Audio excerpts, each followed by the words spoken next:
नमस्कार, जय हिंद सभी साथियों को। मैं डॉक्टर महेश चौहान। आज हम इग्नू के बीए थर्ड ईयर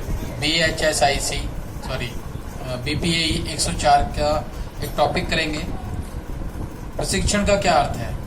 तो 2-4 टॉपिक हैं, ये सारे हम लोग कवर कर लेते हैं धीरे धीरे। आपको बताना तो हूँ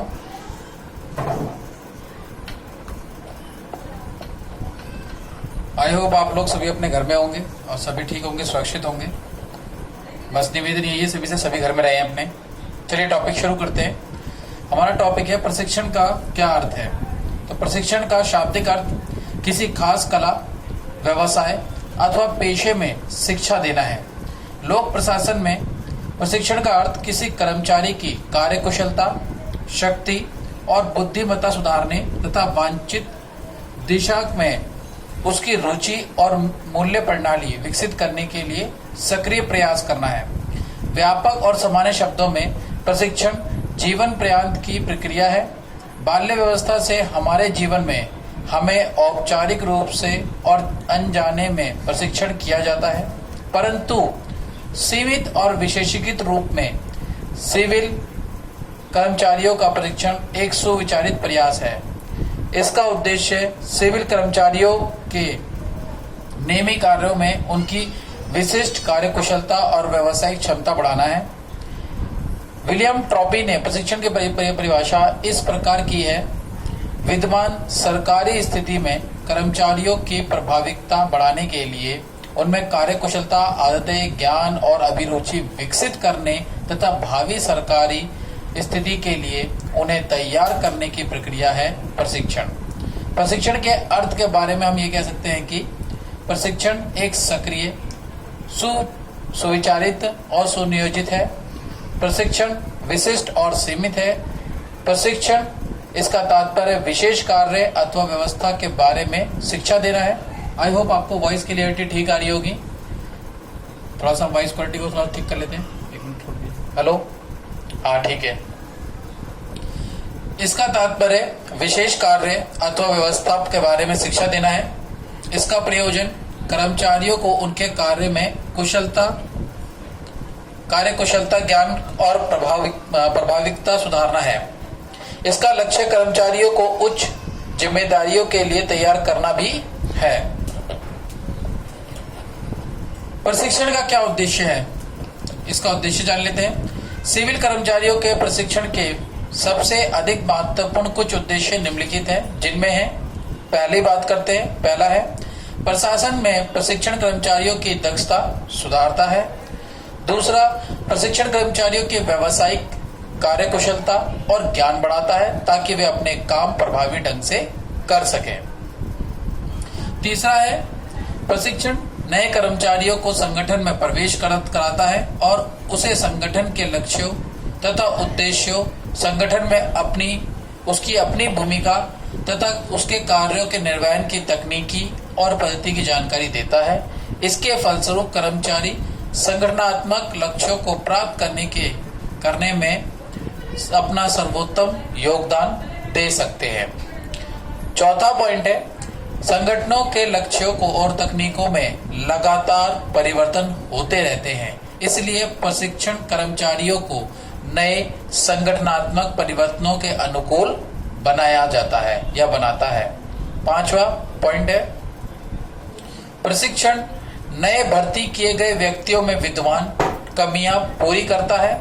विश्वविद्यालय से निकले गए स्नातकों को यानी ग्रेजुएटों को सरकार के प्रशासनिक कार्यों के लायक बनाने तथा उन्हें वांछित दिशा में ढालने के लिए आवश्यक प्रशिक्षण दिया जाता है। छठा पॉइंट है, प्रशिक्षण कर्मचारियों को उनके क्षेत्र विशेष में हुए नवीनतम प्रगति एवं विकास की जानकारी देता है और इस प्रकार वे अपना ज्ञान अद्यतन रखते हैं। सातवां पॉइंट है, प्रशिक्षण कर्मचारियों में निष्ठा और उनका मनोबल बढ़ाता है। प्रशिक्षण प्रक्रिया का मात्र अस्तित्व ही प्रशिक्षार्थियों में उनके कार्यों और कार्यालय में सम्मान और गौरव का भाव पैदा करता है। आठवां पॉइंट है, प्रशिक्षण कर्मचारियों में सामुदायिक सेवा और अपनेपन की भावना विकसित करता है। वे इस बात को महसूस करते हैं कि उनका काम संगठन और समुदायों का अनिवार्य अंग है, इसलिए वे अपने काम में अधिक परिश्रम करते हैं। इससे कर्मचारियों को अपने काम में गौरव और आत्मसंतोष मिलता है। इसलिए यह कहा जाता है कि सिविल सेवाओं में प्रत्येक व्यक्ति को किसी न किसी रूप में प्रशिक्षण का अवसर अवश्य मिलना चाहिए। 9वां पॉइंट है हमारा, प्रशिक्षण कर्मचारियों को लोकोमुखी बनाता है। यह उनमें उन बुनियादी सिद्धांतों को संचालित करता है कि वे जनता के सेवक है, ना कि मालिक। यह लोकतांत्रिक प्रशासन में आवश्यक है। 10वां पॉइंट है हमारा, प्रशिक्षण कर्मचारियों को उच्च पदों और गुरुतर जिम्मेदारियों के योग्य बनाता है। और अंततः आखिरी पॉइंट है हमारा, प्रशिक्षण समानता का दृष्टिकोण विकसित करता है और कर्मचारियों के दृष्टि और दृष्टिकोण को व्यापक बनाता है। ये 2 क्वेश्चन थे हमारे, प्रशिक्षण का क्या है, प्रशिक्षण के उद्देश्य क्या है। अगला क्वेश्चन करेंगे हम, लोक कार्मिकों के विभिन्न प्रकार के प्रशिक्षण पर चर्चा कीजिए। तो लोक कार्मिकों के विभिन्न प्रकार के प्रशिक्षण कौन कौन से होते हैं, उनके बारे में जान लेते हैं हम। भिन्न भिन्न देशों में अलग अलग किस्म का प्रशिक्षण दिया जाता है। मुख्य किस्म के प्रशिक्षण निम्न प्रकार के होते हैं, औपचारिक और अनौपचारिक प्रशिक्षण। अनौपचारिक प्रशिक्षण अनुभव द्वारा प्राप्त प्रशिक्षण है, जिसे कर्मचारी अपने संगठन में अपने वास्तविक नियमित कार्यों के दौरान अर्जित करता है। औपचारिक प्रशिक्षण के लिए कोई विशेष प्रयास करने की आवश्यकता नहीं होती है। यह नियमित संगठनात्मक कार्यकलाप है। इसके लिए योजनाबद्ध प्रशिक्षण कार्यक्रम, विशेषज्ञ प्रशिक्षण अथवा किसी प्रकार के प्रशिक्षण संस्थान की जरूरत नहीं होती है। इस किस्म के औपचारिक प्रशिक्षण के लिए ना तो कोई निश्चित अवधि निर्धारित होती है और ना ही इसके लिए विशेष रूप से चुने गए प्रशिक्षार्थियों के समूह की जरूरत होती है। यह लोक प्रशासन में प्रशिक्षण का परंपरागत तरीका है और व्यावहारिक प्रशासन इसे आज भी वैल्यू देता है, परंतु यह प्रक्रिया सीखने का बड़ा कठिन तरीका है और इसके लिए कर्मचारियों में काफी धैर्य और दृढ़ता की आवश्यकता होती है। औपचारिक प्रशिक्षण धीमा, प्रभावहीन और उबाऊ है। औपचारिक प्रशिक्षण इन सभी कमियों से युक्त है, इसलिए अधिकांश देशों में औपचारिक प्रशिक्षण लोकप्रिय नहीं है। औपचारिक प्रशिक्षण उस किस्म का प्रशिक्षण है जिसकी योजना, व्यवस्था और संचालन विशेषज्ञ के पर्यवेक्षण और मार्ग निर्देशन में बहुत सावधानी के साथ किया जाता है। निश्चित समय अवधि के दौरान विशेष रूप से चुने गए परीक्षार्थियों के समूह को प्रशिक्षण संस्थाओं में विशेषज्ञ परीक्षक अथवा विभागीय परीक्षण कार्यक्रम के तत्वाधान में औपचारिक प्रशिक्षण देते हैं। इनमें वास्तविक रूप से तैयार किया गया अध्ययन पाठ्यक्रम होता है तथा व्याख्यान, संगठित कार्यशालाओं, सामूहिक चर्चाओं, सम्मेलनों और कार्य परियोजनाएं, लिखित परीक्षाएं आदि भी होती हैं। अगला हम बात करते हैं, इसमें पॉइंट है अल्पकालीन और दीर्घकालीन प्रशिक्षण क्या होता है। प्रशिक्षण की 2 किस्में प्रशिक्षण पाठ्यक्रम की अवधि पर निर्भर करती है। ये प्रशिक्षण की अवधि प्रशिक्षण पाठ्यक्रम की विषय वस्तु, सेवाओं का स्वरूप और सरकार की जरूरतों पर निर्भर करती है या करता है। यदि प्रशिक्षण पाठ्यक्रम कुछ सप्ताह या 1-2 महीने में पूरा किया जाता है तो इसे 6 महीने या 1-2 वर्ष तक की अवधि में पूरा किया जाने वाला दीर्घकालीन प्रशिक्षण की तुलना में अल्पकालीन प्रशिक्षण कहा जाएगा। यानी कोई प्रशिक्षण 1 साल का या 2 साल का है लेकिन उसे कम समय में पूरा कर लिया जाता है तो उसे अल्पकालीन प्रशिक्षण कहते हैं, और जो अपने टाइम पे खत्म होता है, जो ड्यूरेशन बनाया गया है उसका 1 साल का 2 साल का, तो उसे दीर्घकालीन प्रशिक्षण कहा जाता है। चलिए आगे बात करते हैं हम इसमें प्रवेश पूर्व और प्रवेश उत्तर परीक्षण, यानी प्रवेश से पहले क्या प्रशिक्षण दिया जाता है, एंट्री से पहले, और एंट्री हो जाने के बाद कौन सा प्रशिक्षण होता है।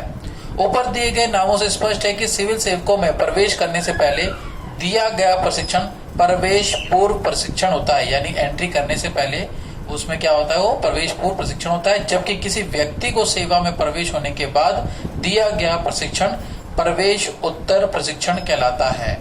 प्रवेश पूर्व प्रशिक्षण नए भर्ती किए गए व्यक्तियों को सेवाओं के लिए तैयार करता है।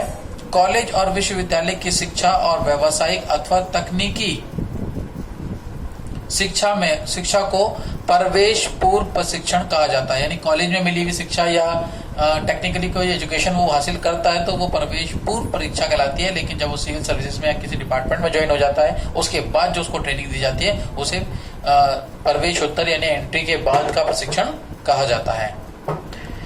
हाल ही के वर्षों में सरकार ने प्रशासनिक और प्रबंधकीय पदों के लिए प्रशिक्षण पाठ्यक्रम की व्यवस्था करने के लिए बहुत सी प्रशिक्षण संस्थाएं स्थापित की गई हैं। इसी प्रकार कई ऐसी संस्थाएं और केंद्र हैं जो प्रतियोगिता परीक्षाओं के लिए उम्मीदवारों को प्रशिक्षण देते हैं। कुछ स्थानों में सेवा से प्रभावित भावी स्कूटरों की सेवा पूर्व प्रशिक्षण के लिए इंटर्नशिप या ऑपरेटिंगशिप की प्रथा आमतौर पर काम में लाई जाती है।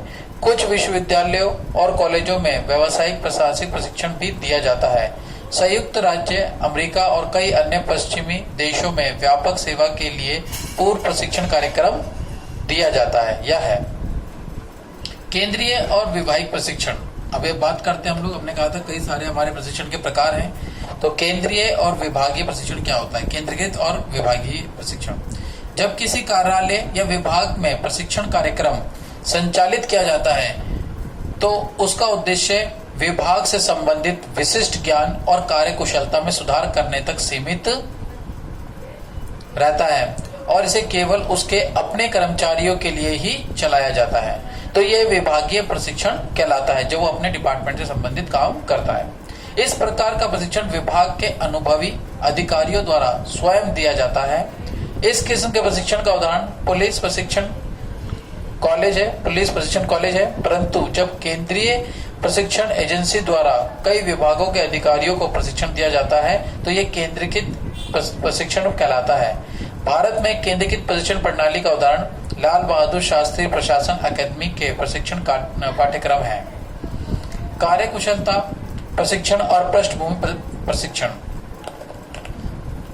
पृष्ठभूमि प्रशिक्षण सामान्य रूप का होता है। यह ऐसे दो विषय हैं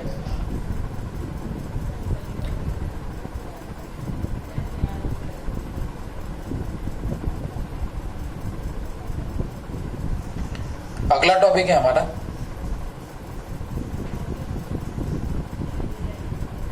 आप लोगों को सिर्फ इंपॉर्टेंट पॉइंट्स कराऊंगा, इंपॉर्टेंट टॉपिक्स कराऊंगा मैं। नोट्स की और टॉपिकों की जो पीडीएफ फाइल है वो डिस्क्रिप्शन बॉक्स में आपको मिल जाएगी। साथ ही जो ग्रुप मेरे साथ व्हाट्सएप पे जुड़ा हुआ है कॉलेजेस का, उन लोगों को मैं ग्रुप में ये पीडीएफ भेज दूंगा नोट्स का, आप वहां से उसे देख सकते हो। साथ ही इस वीडियो को भी बार बार देख लीजिएगा ताकि आप लोगों को ये अच्छे से क्लियर टॉपिक हो जाए। कोई डाउट हो तो पूछ लीजिएगा, कोई दिक्कत नहीं है, बार बार बताऊंगा। आखिरी टॉपिक है, कर लेते हैं। क्वेश्चन बता देता हूं पहले। क्वेश्चन क्या बन सकता है? कर्मचारी संघों के उद्देश्यों पर टिप्पणी कीजिए या कर्मचारी परिषद के उद्देश्यों पर व्याख्या कीजिए। मतलब कर्मचारी संघ या परिषद कुछ भी बोलते हैं, लेकिन क्वेश्चन यही रहेगा और आंसर इसका यही रहेगा। बता देता हूं क्या है। कर्मचारी संघों ने हमेशा से अपने को प्रशासन का एक हिस्सा माना है तथा वे राष्ट्रीय विकास के काम में पूर्ण सहभागिता निभाने का अवसर हासिल करने के लिए ललायित यानी उत्साहित रहते हैं। कहने का अभिप्राय है कि कर्मचारियों का एक ठोस तथा प्रगतिशील प्रशासन के लिए एक सकारात्मक कारक सिद्ध होते हैं। इन संगठनों की स्थापना के निम्नलिखित लक्ष्य होते हैं जो कि इस प्रकार है। वह सरकार को पहला पॉइंट बता रहा हूँ, वे सरकार को कर्मचारियों के दृष्टिकोण से अवगत कराते हैं क्योंकि अनेक ऐसी समस्याएं हो सकती हैं जिनके विषय में प्रबंधक वर्ग तथा कर्मचारियों के दृष्टिकोण भिन्न भिन्न यानी अलग अलग हो सकते हैं। यदि दोनों एक दूसरे के सोच विचार से परिचित हो तो उनके बीच अनुकूल संबंध पैदा हो सकते हैं। दूसरा पॉइंट है इसमें हमारा, इन संगठनों के जरिए सरकार को किसी एक मौजूदा मसले पर कर्मचारियों के मत को जानने का अवसर मिलता है।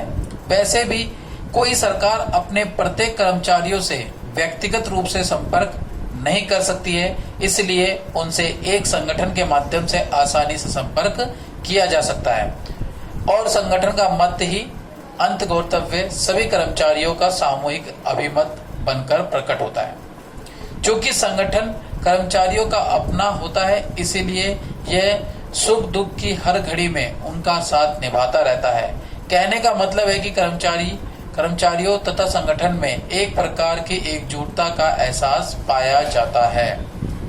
चौथा पॉइंट है हमारा, यह संघ सदस्यों की सामाजिक इच्छाओं की पूर्ति करता है तथा यह पदाधिकारियों के अहम की भी तुष्टि करता है। उन्हें यह एहसास भी कराता है कि वे अपने सदस्यों के लिए कुछ उपयोगी तथा लाभदायी भूमिका को निभा रहे हैं। इस प्रकार संघ दोहरी भूमिका निभाता है। एक तरफ तो कर्मचारी उसके माध्यम से सरकार के सामने सामूहिक रूप से अपनी आवाज उठाते हैं, यानी अपना दृष्टिकोण पेश करते हैं। दूसरी तरफ उनकी वजह से कर्मचारियों तथा प्रशासन के बीच एकता की भावना विकसित होती है। इस प्रकार वह सरकार तथा कर्मचारियों में सुसंगत संबंध बनाने में सहायता करता है। कर्मचारी संघ सदस्यों में यह भावना भी पनपाती है या उत्पन्न होती है कि वे उसके माध्यम से अपने कतिपय व्यक्तिगत लक्ष्यों को भी हासिल कर सकते हैं, अर्थात वे अपने लिए कुछ कर सकते हैं। इसके जरिए कर्मचारियों को अपनी सहज सामाजिक आकांक्षाओं को प्रकट करने का भी अवसर मिल जाता है। निष्कर्ष यानी टोटल हम इसका सार बात करें तो सार के रूप में हम कह सकते हैं कि संघ अपने सदस्यों में योग्यता बढ़ाने, संघ जो है वो अपने सदस्यों में योग्यता बढ़ाने, योग्यता पर आधारित व्यवस्था को सुरक्षित रखने तथा प्रशासन की गुणवत्ता में सुधार करने की भूमिका निभाते रहते हैं। ये क्रमिक प्रशासन का हमारा टॉपिक थे। 2-4 क्वेश्चन मोस्ट इंपोर्टेंट क्वेश्चन थे जो मैंने आप लोगों से डिस्कशन किए। इस वीडियो को बार बार देखिएगा, नोट्स आपको मिल जाएंगे। ये वीडियो 2-3 बार जब आप देख लेंगे तो उसके बाद नोट्स पढ़ेंगे या नोट्स पढ़ने के बाद एक बार नोट्स पढ़ लीजिएगा, उसके बाद वीडियो देखिएगा तो आपको ये सारा समझ में आ जाएगा।